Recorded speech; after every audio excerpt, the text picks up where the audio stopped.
ایک نوجوان ہمارا طبیعی دوست گلاسگو میں رہتا تھا، وہ بیمار ہو کے ہاسپٹل گیا ہے، تو اس کی جو اٹینڈنٹ نرس تھی اس نے 3-4 دن کے بعد کہا کہ آپ مجھ سے شادی کریں گے؟ اس نے کہا میں مسلمان ہوں، تم کرسچن ہو؟ کہ میں مسلمان ہو جاؤں، اگر آپ شادی کرتے تو میں مسلمان ہوتا۔ اس نے کہا تم کس وجہ سے مجھے یہ پیشکش کر رہے ہو؟ وہ کہنے کہ میں 3 دن سے تمہیں دیکھ رہی ہوں تو کہ تم نے ایک دفعہ بھی نظر اٹھا کے مجھے نہیں دیکھا، میں نرس ہوں، میری زندگی یہاں گزری ہے، میں نے کوئی نوجوان ایسا نہیں دیکھا جو لڑکی کو دیکھ کے نظر جھکا لیتا ہو، میں پہلی دفعہ اپنی زندگی میں کسی کو دیکھ رہی ہوں کہ جب اس کے سامنے میں آتی ہوں تو اس کی نظر جھک جاتی ہے، تو مجھے یقین ہو گیا تیرے اندر سچائی ہے۔ وہ مسلمان ہو گئے، اس نے آگے کتنی بچیوں کو مسلمان کیا۔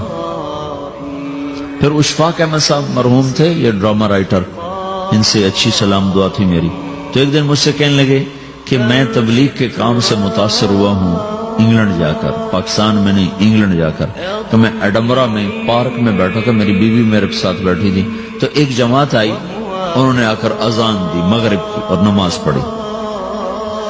نماز کے بعد 13-14 لڑکیاں بھاگ کے آگے آئیں ان سے بات کرنے کے لیے، تو میں نے بیوی سے کہا آؤ سنو یہ کیا کہنے کہتے ہیں، تو کہا ہم دونوں بھی پہنچے، تو جس نے جماعت کرائی تھی اس کو ایک لڑکی آگے بڑھ کے کہتی آپ کو انگلش آتی؟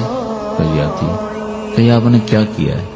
کہی ہم نے اپنی عبادت کی ہے۔ تو وہ لڑکی کہنے لگی آج تو اتوار نہیں ہے، تو اس نوجوان نے کہا کہ جی ہم دن میں 5 دفعہ کرتے ہیں، صرف اتوار کو نہیں، روزانہ 5 دفعہ۔ وہ لڑکی کہنے لگی یہ تو بہت زیادہ ہے، آپ اس کو کیسے نبھاتے ہیں؟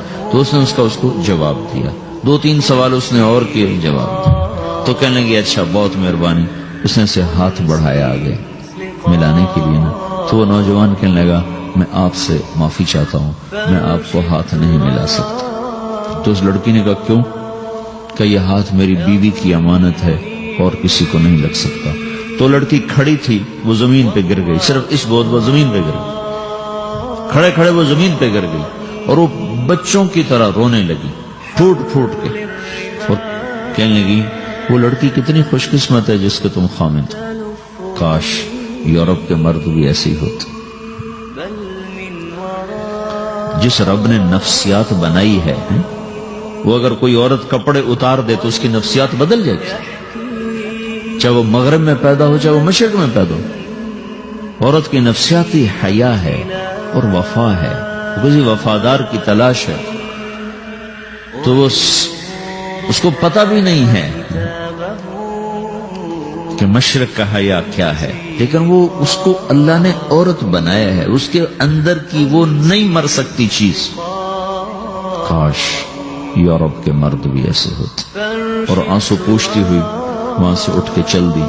تو اشفاق صاحب مرحوم کہنے لگے میں نے اپنی بیوی سے کہا بانو آج وہ تبلیغ ہوئی ہے کہ لاکھوں کتابیں بھی چھپ جاتی، وہ کام نہ ہوتا جو یہ نوجوان اپنے عمل سے کر گئے۔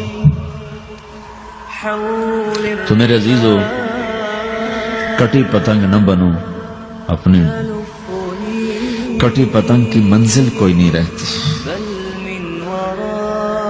اللہ اس کے رسول کے ہاتھ میں اپنے ڈور دے کے چلو، اللہ اس کے رسول کی غلامی میں اپنے آپ کو چلاؤ تو اللہ تمہیں بھاگ لگائے، عزت بھی دے گا۔ اپنی منمانی میں کوئی راحت نہیں، اللہ کی قسم کوئی راحت نہیں۔ 6 بر اعظم پھر کے تمہیں بتا رہا ہوں کہ جو اپنی ترتیبوں پر چلنے والوں کے دکھ آپ لوگ اندازہ نہیں لگا سکتے۔ چلنا ہے تو اللہ اس کے رسول کی زندگی کو اپنا کے چلو، اللہ تمہاری دنیا بھی سکھ بری بنائے گا، آخرت بھی سکھ چین والی بنائے گا۔ لیکن یہ سیکھنا پڑے گا، تبلیغ اس کو سیکھنے کی محنت ہے اور اس کو آگے پہنچانے کی محنت ہے۔ تو یہ عمر ہے، اس وقت ساری دنیا اسلام کے لیے تیار ہے، چونکہ نظریاتی طور پر دنیا شکست کھا چکی، کسی کے پاس کچھ نہیں۔